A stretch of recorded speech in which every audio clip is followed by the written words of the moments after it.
Hi, everybody. This is Greg coming to you from my backyard. I'd like to share with you some things about why I'm not afraid of COVID. The first thing that actually popped into my mind was Isaiah 26:3.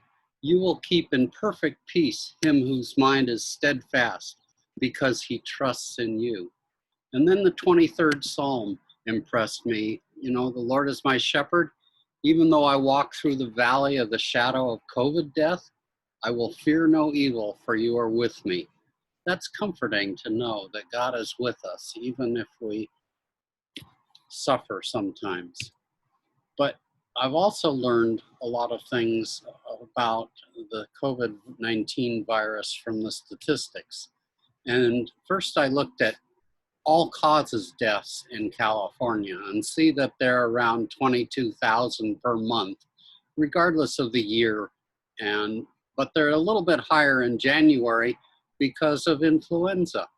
And then I looked at this year with the COVID situation going on in April, May, and June, and I see they're a little bit higher than last year, but still not as much as influenza in December. So I call this increase from this year over last year as the COVID excess deaths. How much of an increase? Well, about 10%. So that's not such great cause for alarm.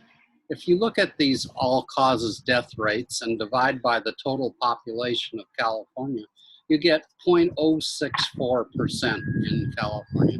And the COVID death rate, if you average this as 100 deaths per day, the death rate per month is 0.008%. In Orange County, we're a little bit better off in that there's a lower chance of dying from COVID. And kids are completely unaffected so far in terms of deaths. There's 100% survival for kids. And so I don't see any reason to restrict school activities. But if you look at this number of 0.006 and compare this to all causes deaths, we're 10 times more likely to die of something else than COVID. So I'm not going to fear COVID. I also look at the alarmism from Dr. Tony Fauci at the NIH. He said he was in favor of a 14-day national shutdown to slow the progress of coronavirus. Well, he's speaking as a virologist. But we know that grocery stores, Home Depot, Target, and Walmart are all reported no outbreaks. So why be so concerned? Look at the case for Sweden where there's no lockdown. They peaked at 100 cases per day, but that was just for 2 weeks. And now they're reporting many days with no deaths. So we don't need to quarantine healthy people. And the best vaccine is your natural immune system that God gave us.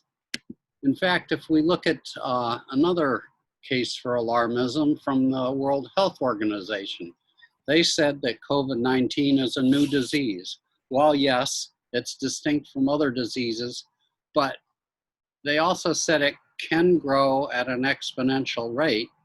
That means 2 people are infected by every one that has the disease, and there's no therapeutics or vaccines. But I looked at the data. Where's the exponential increase? At the start, we were increasing linearly. You see, this is a straight line. That means 2, 4, 6, 8, not 2, 4, 8, 16. And we've plateaued. No matter what we've done in California, we can keep a constant death rate. Well, what does that mean? That means that COVID is regularly found around us and that only things beyond our control lead to a death. It's endemic in the population. And we do have treatments. Hydroxychloroquine, zinc, azithromycin, and steroids are what's keeping the death rate low. So I'm not afraid of COVID, and I want to leave you with what God said in Romans 15. May the God who gives endurance and encouragement give you a spirit of unity among yourselves as you follow Jesus Christ, so that with one heart and mouth you may glorify God and the Father of our Lord Jesus Christ. If you have more questions, contact me there, my email. But for now, do you hear God saying, trust in me with your mind? Use your God-given discernment and do not fear. That's all I have for today. Thank you. See you in church next week. Bye.